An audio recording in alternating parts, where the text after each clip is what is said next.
Good evening. It's Halloween night as I record this, so let's make the most of it. This is a message to Bethesda about the Elder Scrolls 6. And my talking about Skyrim is for a little bit as well. A lot of that plays into this. So, Bethesda, please hear me out. And as of tonight, you got a little over 2 years before 2026, and with all the new rising AI technology you guys could take advantage of to go back and make adjustments and quicken the pace of how and ease of video game creation and editing and adjustment and tuning and all that you guys can do with this stuff that's coming out. I see, I could see this happening within 2 years or less, potentially, based on the stuff that's come out. Unless you're dealing with regulatory BS by various Luddites like Adam Conover, like that Luddite idiot. Don't get me started on that kind of stuff. That's not what this video is about. Even though there is a bit of a technology centered component to all this.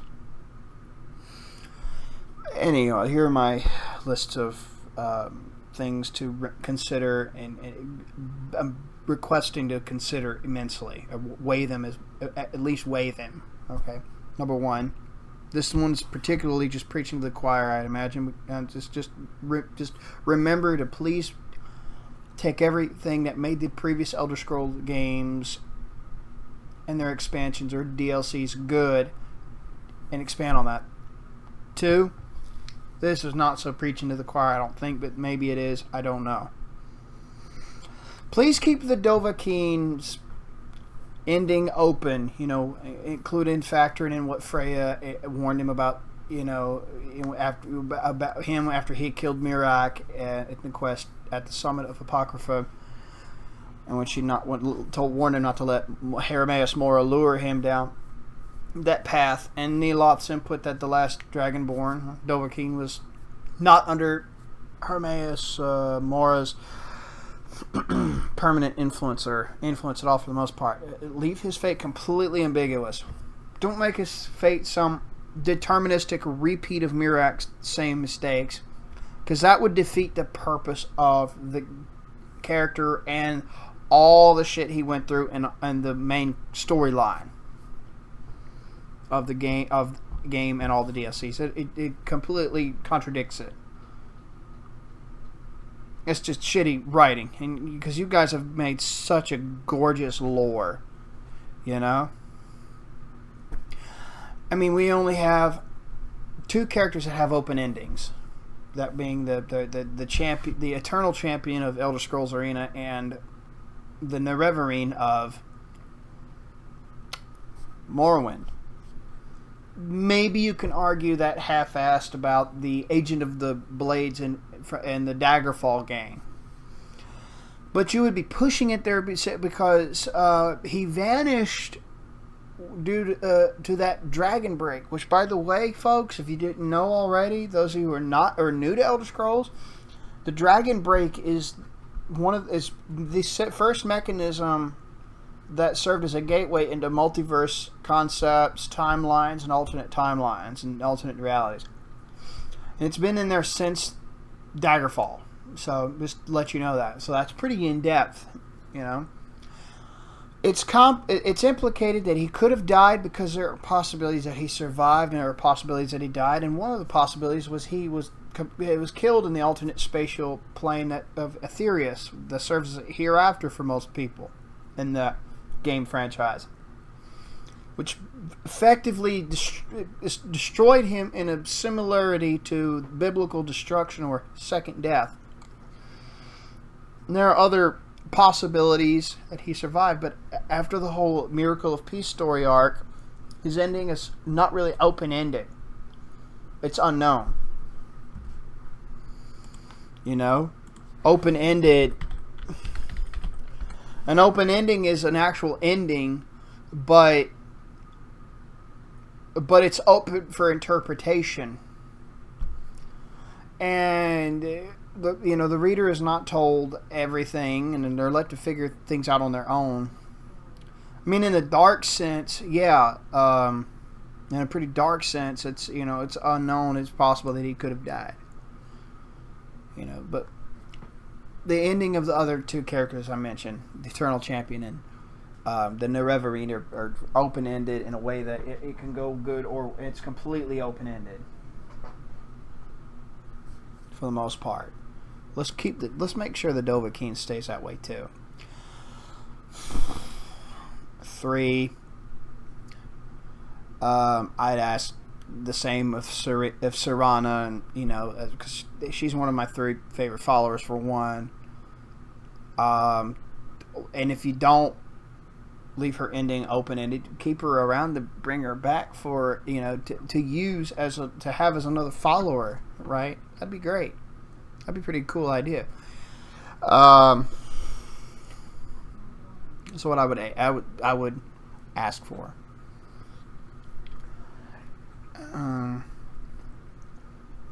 5. I disagree with what It's a Gundam said about the Skyrim only being hot for 5 minutes. The claim that it was only the mods keeping it going all these years, and I disagree with the whole I took an arrow in the knee joke in a game not being rememberable. I disagree because there's a lot of things you guys did beautifully. Scenery, visuals, ambient background music, the wilderness. It actually brought back some of the... When I was bow hunting in the game, it brought back some memories of when my dad and he'd get hit the old 30-30, and then I'd get... he'd show me he'd teach me how to use it. We'd go out in the woods, or a friend of ours, mechanic friend of ours, he'd let me use a gun to hunt with. Dad would use the old 30-30, and I would, when we'd sit down, we'd sit there and stay completely quiet and listen to all the creatures of the forests, and it was beautiful. The ambience, you guys did that top notch. The voice acting was fantastic to me. All the quests you got, right? I do have some issues, like criticism and stuff, don't get me wrong. The whole Serana not being a marriage candidate and whatnot, but that's whatever.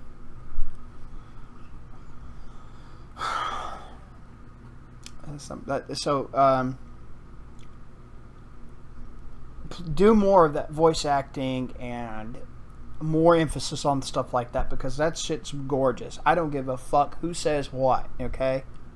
Please, more of that stuff.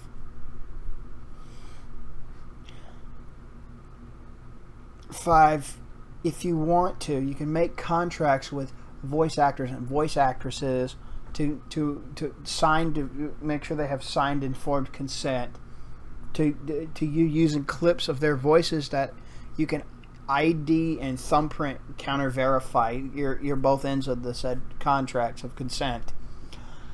So you can get clips of their voices to use a voice AI system to complete certain dialogue if the said actors or actresses didn't want to do it, and get their permission. You get a happy middle ground. You don't have the Ludditism scaremonger about this algorithm these algorithm clouds tools on one side, but on the other you don't have people having their voices used without their consent anymore. Both complaints about this use of this stuff, both groups of complainers can shut the hell up for a change, and this would benefit you guys. Modders, may I advocate you consider the same? Please, and talk to the voice actors and voice actors about this mother fudging concept. Okay?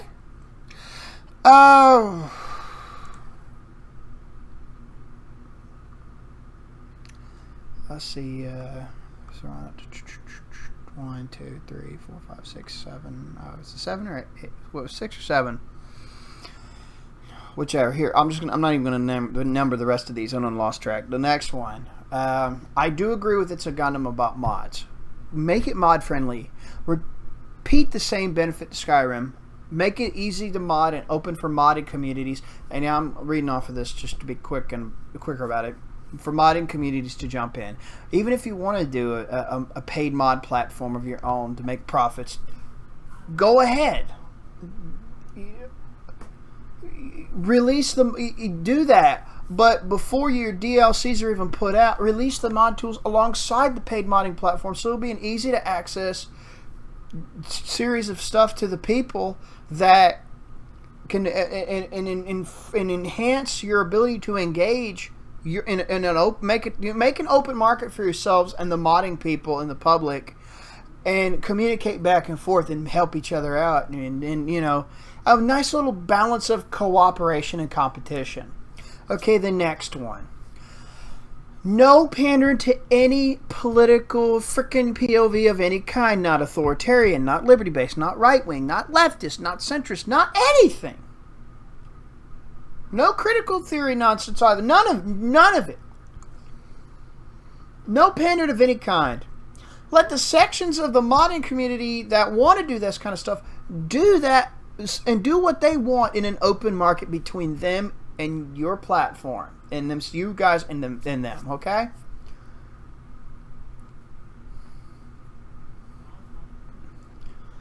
Okay. And let that be an open market. So everybody can shut the hell up and stop bitching, basically. The penultimate piece I did, I'm going to say, I made in the script that I just took a glance at, but I mostly remember it by heart.